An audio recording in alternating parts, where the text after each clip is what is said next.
My name is Lila, I'm 29, and the moment my world shifted happened the day I discovered my sister had stolen the promotion I'd worked for over 3 years.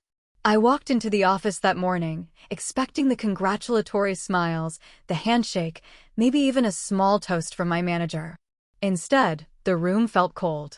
My colleagues whispered, glancing at her, not me. She was wearing the smile I had perfected in front of mirrors, the one that made her look deserving. I felt my chest tighten, my vision blur slightly. How could she, of all people, betray me like this? My hands shook as I picked up the congratulatory card meant for her, not me, and realized my emails, my presentations, my late nights, had all been erased in her favor. I left the office pretending calm, but inside, a fire burned. I was not going to react impulsively. I needed a plan, a way to reclaim what was mine, to expose the truth. She thought she had won. She had no idea I was just getting started. That night, I went home and locked my apartment door. My mind replayed every meeting, every email, every subtle manipulation she had used to get ahead.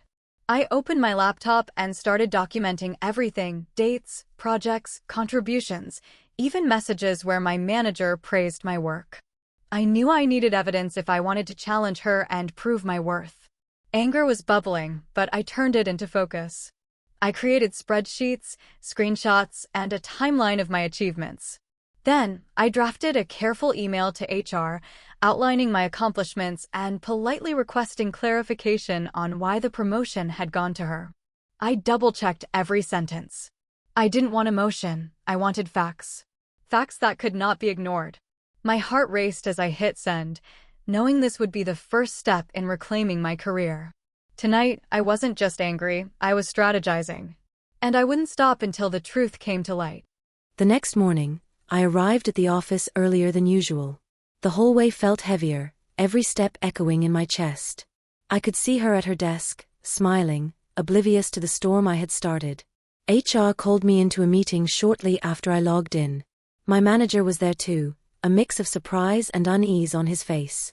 I calmly presented the documents I had prepared, screenshots of project completions, emails praising my work, and a timeline showing my consistent contributions.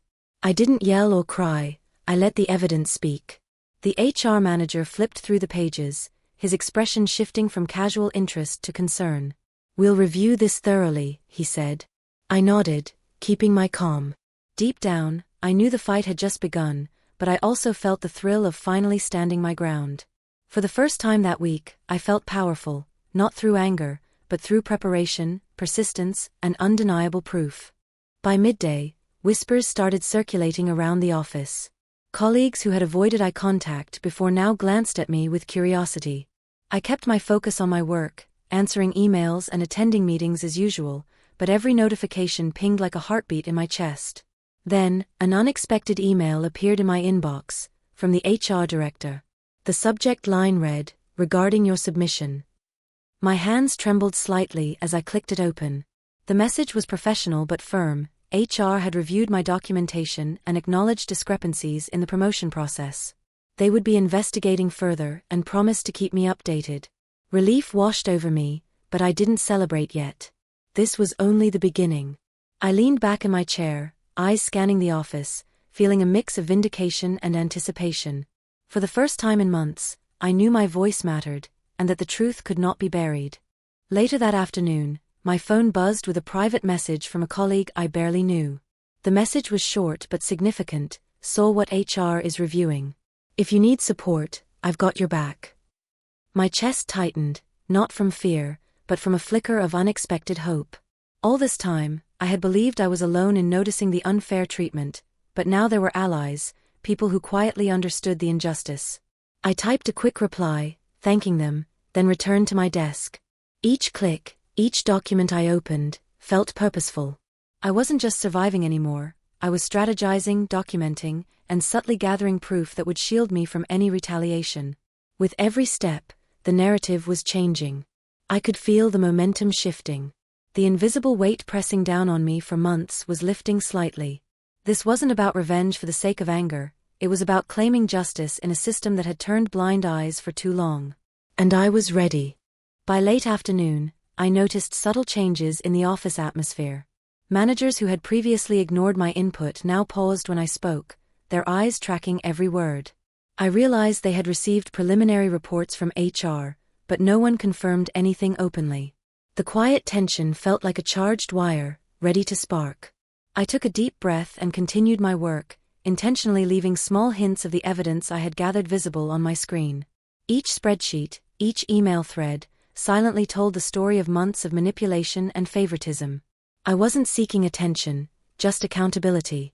Around 5 p.m., the HR director called me into her office. Her expression was neutral, professional, but there was an unmistakable edge in her tone. "We've seen everything you submitted," she said. "We're taking it seriously. Prepare for formal interviews with the involved parties." Relief mingled with anticipation. The first steps of justice were finally in motion. That evening, I sat alone in my apartment, replaying the day over and over. My mind buzzed with every small victory, the subtle shifts in office dynamics, the acknowledgement from HR, even the messages from colleagues who had silently supported me. But beneath the surface, anxiety lingered. I knew this was only the beginning. The formal interviews would uncover more than just favoritism. They would expose patterns of neglect, manipulation, and abuse of authority. I opened my notebook and began drafting a timeline, connecting incidents with dates, emails, and observed behavior. Every detail mattered, every discrepancy strengthened my case. I paused, realizing I had grown more methodical than I ever imagined. For months, I had felt powerless, but now I held evidence and strategy. Justice wasn't just a hope anymore, it was a plan. And I was prepared to see it through, one step at a time. The next morning, I arrived at the office earlier than usual. The air was crisp, and sunlight filtered through the blinds, casting long shadows on the floor. I felt a strange mix of nervousness and determination. Today, formal interviews would begin, and I needed to be meticulous. I set up my laptop, organized my documents, and reviewed my notes one last time. As my colleagues trickled in, their usual chatter felt muted, as if the building itself was holding its breath. When HR called me into the first meeting, I walked in confidently, letting them see the evidence clearly displayed on my tablet. "Here's a record of the incidents and communications," I said, voice steady. They nodded, taking notes, occasionally glancing at the documents. For the first time in years, I felt my perspective was not only valid, but undeniable. The tide was turning. Each word, each file, each date I presented was a step toward accountability, and I was no longer afraid to claim it. After the first round of interviews, I returned to my desk, heart still racing.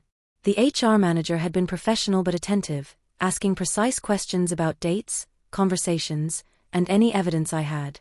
I knew the process was slow, but I also realized the momentum was on my side. Each piece of documentation I shared painted a clearer picture of the patterns of manipulation and abuse that had gone unnoticed for years. I reviewed my timeline again, making notes about inconsistencies I hadn't highlighted before. My phone buzzed with messages from Janine and Mollyri, offering support and confirming details I'd forgotten. It felt like a network of allies was quietly forming, strengthening my resolve.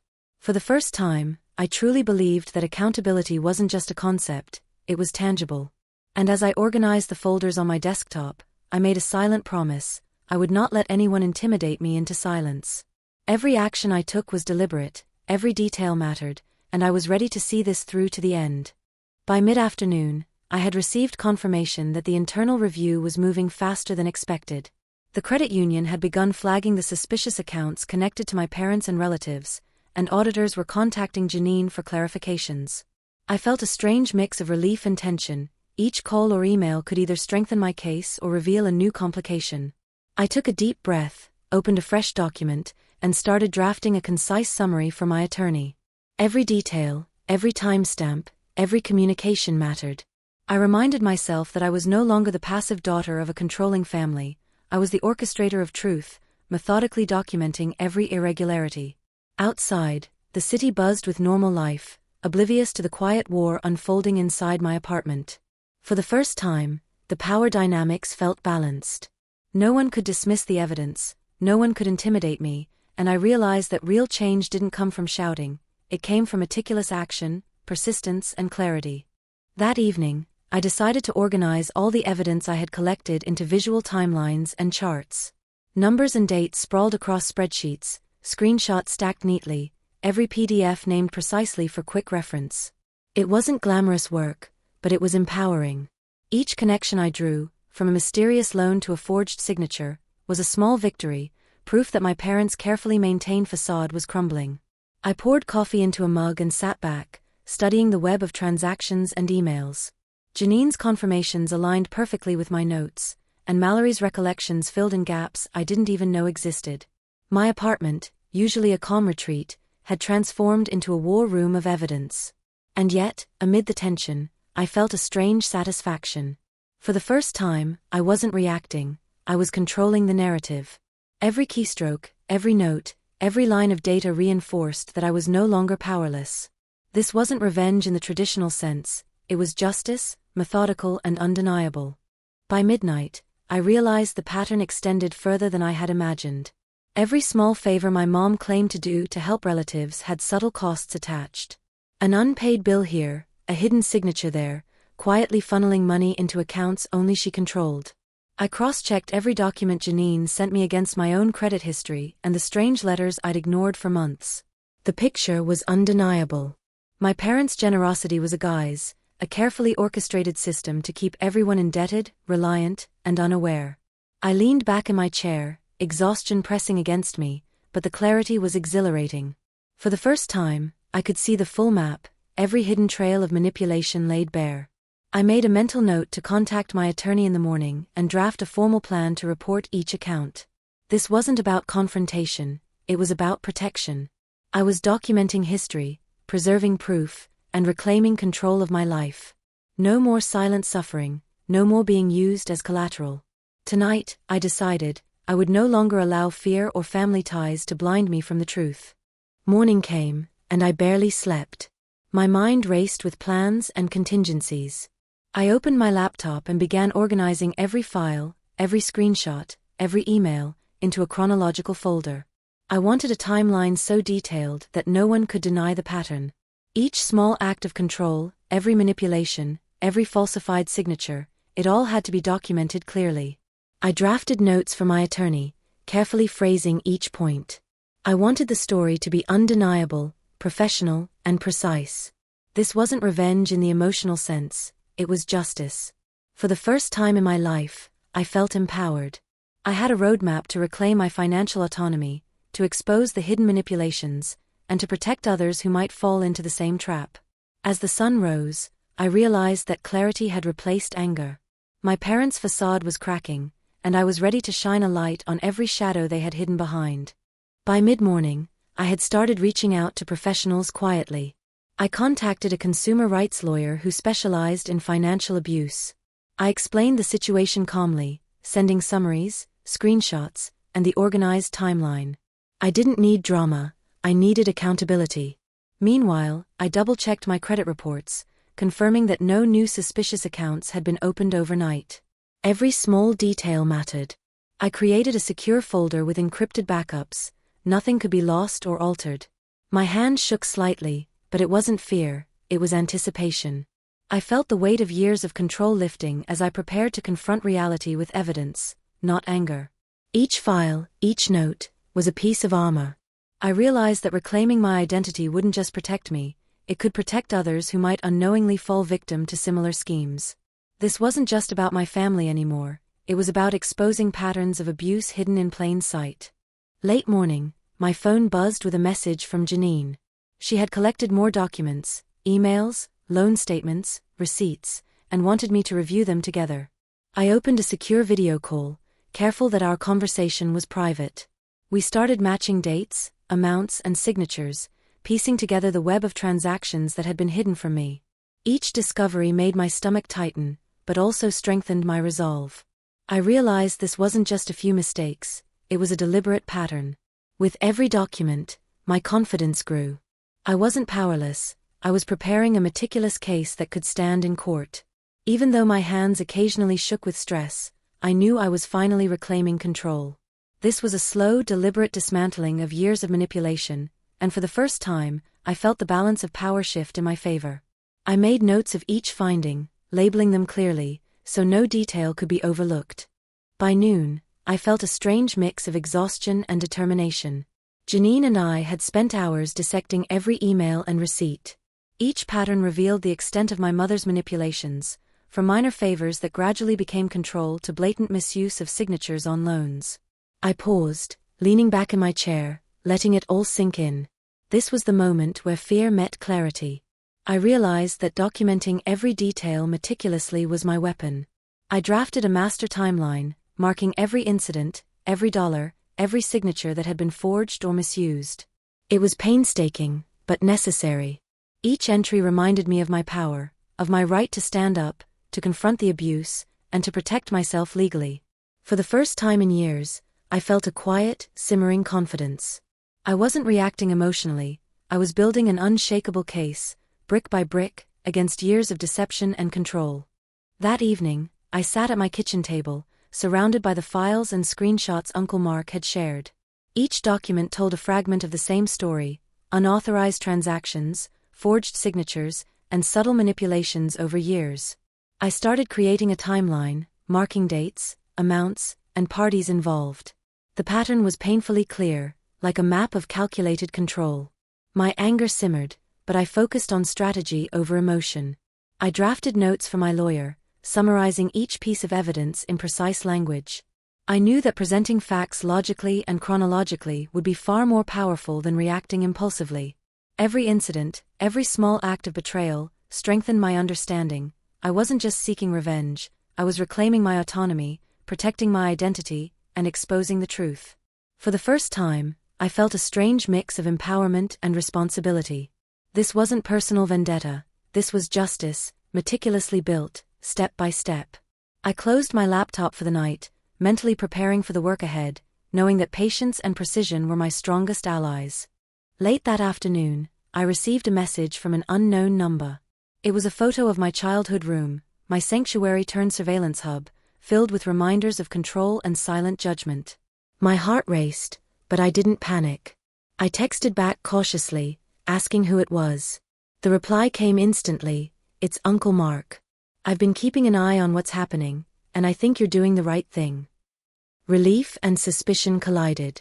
I hadn't expected anyone in the family to side with me openly. Uncle Mark shared how he'd witnessed patterns of manipulation and had quietly documented instances himself, fearful of my mother's wrath. He offered access to additional paperwork, bank statements, letters, and emails that corroborated the story Janine had provided. The threads were weaving into an undeniable narrative. I realized that my case wasn't just about me, it was about uncovering a systemic abuse of trust within the family. Every shared document strengthened my resolve. Every confirmation reminded me that meticulous evidence would speak louder than confrontations or emotions. I set up a secure folder, encrypting files, knowing that the next step would require patience, strategy, and the law. The next morning, I woke to the quiet hum of my apartment, the city outside still wrapped in early dawn mist. I reviewed my notes again, cross-referencing every suspicious transaction with dates, emails, and conversations. Each entry was a thread in a tangled web my family had spun over years, and I was slowly unraveling it. My phone buzzed, another message from Janine. She had found a series of old bank statements showing patterns of helpful loans my mom had orchestrated. I printed them, stacked them neatly, and began labeling each with colored tabs. Red for unauthorized accounts, yellow for loans signed under pressure, green for minor favors that had built trust. By the time I looked up, sunlight had spilled across the table, casting long shadows over my meticulous work. A sense of calm settled over me. I realized revenge was not about drama or spectacle, it was about control, turning chaos into clarity. With every document organized, every note carefully written, I was preparing for the confrontation that would finally hold them accountable. By midday, I realized this wasn't just about my parents, it was about the entire chain of people quietly affected by their actions. I drafted a timeline, starting from the earliest suspicious loans to the most recent. Each entry included names, amounts, and correspondence excerpts, a clear narrative of manipulation and deception. My laptop screen glowed as I double-checked each detail, making sure nothing could be contested. I organized files into folders labeled Evidence, Timeline, and Contacts. The calm, methodical approach contrasted sharply with the emotional storm I'd endured for years. I wasn't venting, I was strategizing. Every piece of evidence I collected made me feel stronger, more in control. This was no longer just revenge, it was a reclaiming of my life, my identity, and my financial future. I could feel the shift within me, the fear and anger turning into a powerful determination to expose the truth, quietly but decisively. That evening, I began reaching out to friends and distant relatives who might have noticed strange financial activity. I sent carefully worded messages, not accusing anyone, just asking if they had seen anything unusual. Responses trickled in slowly, some confirming odd charges, others recalling letters or phone calls they dismissed. Each confirmation felt like a small victory, a piece of the puzzle falling into place. I documented every reply, creating a web of evidence showing that this pattern extended beyond my immediate family. The more I gathered, the more I realized how intricate and calculated the scheme had been.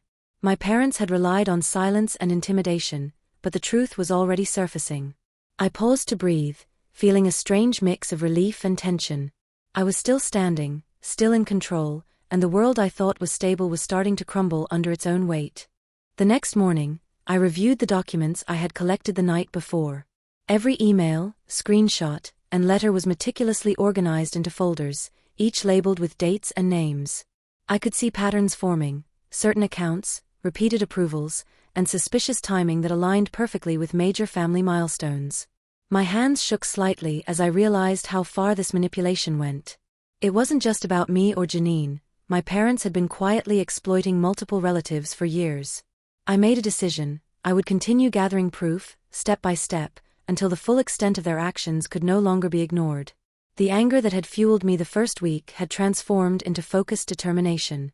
Every action I took now was precise, methodical, and calculated to ensure justice, not revenge. I knew patience would be my greatest weapon. By mid-afternoon, I decided to confront the first layer of deception directly. I called Janine, carefully explaining what I had discovered and asking if she had ever noticed unusual activity tied to our parents. Her voice trembled slightly as she recounted forgotten loan documents and letters she had never fully understood. Every detail she shared became another piece of the intricate puzzle. I listened carefully, taking notes, and asked for copies of anything she could provide. The more I pieced together, the clearer the pattern became, a system built on control, intimidation, and financial manipulation. My mind raced, planning each next step.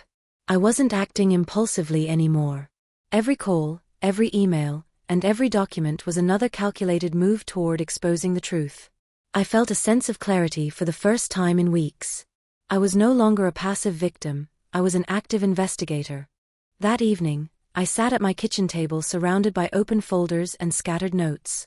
The timeline I had been building was starting to feel like a map of every hidden transaction, every misused signature, every manipulation my parents had orchestrated over the years. I realized this wasn't just about confronting them anymore, it was about protecting everyone else who might unknowingly become a victim. My phone buzzed constantly with notifications from Janine, forwarding emails and scanned documents. Each message added clarity, exposing a pattern that could no longer be hidden. I stayed up late, cross-referencing dates, comparing signatures, and making note of inconsistencies. Every small discovery fueled a quiet satisfaction, proof that the system they had relied on for decades was starting to unravel, and I was the one holding the thread. The next morning, I woke up feeling a strange mix of exhaustion and determination. Every piece of evidence I had gathered the night before now demanded action. I drafted a detailed summary for my attorney, organizing documents in chronological order, emails, scanned statements, screenshots of unusual activity, and my own notes highlighting discrepancies. I could almost feel the weight of years of hidden manipulation lifting off my shoulders as I compiled the files. Each signature and each unexplained transaction told a story of control, greed, and deception, and I was finally ready to confront it head-on. It wasn't revenge for the sake of anger, it was justice for every unnoticed wrong and every secret they had thought would never be revealed. By mid-morning, my attorney had reviewed all the documents and advised me on the next steps. We agreed to file formal complaints with the appropriate regulatory bodies while preparing for potential civil action. I felt a sense of control I hadn't experienced in years. For the first time, I was no longer reacting to their manipulations, I was setting the pace, deciding how the story would unfold. I double-checked each entry, confirmed dates, and ensured every detail was accurate. This was meticulous work, and I found myself absorbed in the process, almost meditative. Each correctly logged fact was a small victory, each confirmed inconsistency a quiet triumph. I realized that by turning attention to facts instead of emotions, I could dismantle the system of control they had built, step by step, without losing my own sense of integrity. By late afternoon, the first response from one of the regulatory agencies arrived. They confirmed that they had received my complaint and were opening an investigation into my mother's activities. My heart pounded, a mix of anxiety and relief washing over me. Every message, every email, every screenshot I had painstakingly saved was now a tool in the hands of professionals who could finally uncover the truth. I realized that years of hidden manipulation and deceit were finally going to meet accountability. I allowed myself a small smile, acknowledging that this was the moment I had been preparing for, the turning point where their control over me began to unravel. Each day moving forward would be a balance of patience, diligence, and perseverance, knowing that justice could not be rushed, but it could not be denied either. That evening, I sat at my desk, reviewing all the files once again. The patterns were undeniable: transactions, dates, and notes all pointed to a long history of deliberate exploitation. I felt a strange mix of anger and empowerment, knowing that I had built a digital fortress of evidence around me. No longer was I the quiet observer of my family's schemes, I was now an active participant in exposing them. I drafted a carefully worded email to my attorney, summarizing the new pieces of information Janine had shared. I detailed every suspicious activity, every unexplained transaction. The next morning, I woke to a flurry of notifications. Emails from auditors, calls from attorneys, and messages from distant relatives confirmed that the ripple I had set in motion was spreading faster than I imagined. Some relatives were shocked, some angry, but most were silent, processing what they had ignored for years. I realized the power of documented truth, the undeniable weight of evidence, and the control it gave me over a situation that had once seemed hopeless. For the first time, I felt a quiet sense of victory, not the kind born from revenge, but from justice and clarity. Each step I took now was deliberate, measured, and unstoppable, a slow reclaiming of everything they had tried to manipulate. Weeks passed, and the final pieces of the puzzle fell into place. My parents' carefully curated image of perfection was crumbling, not with dramatic confrontations, but through undeniable proof. Banks were investigating, regulators were asking questions, and relatives were quietly reclaiming their own finances. I finally allowed myself to breathe, knowing that I had turned humiliation into empowerment, betrayal into awareness. I wasn't seeking revenge for the sake of vengeance. I wanted justice, clarity, and protection for myself and others who might be trapped in similar webs. That night, I closed my laptop with a sense of completion. The storm had passed, and although some relationships would never heal, I had reclaimed my life, my credit, and my voice.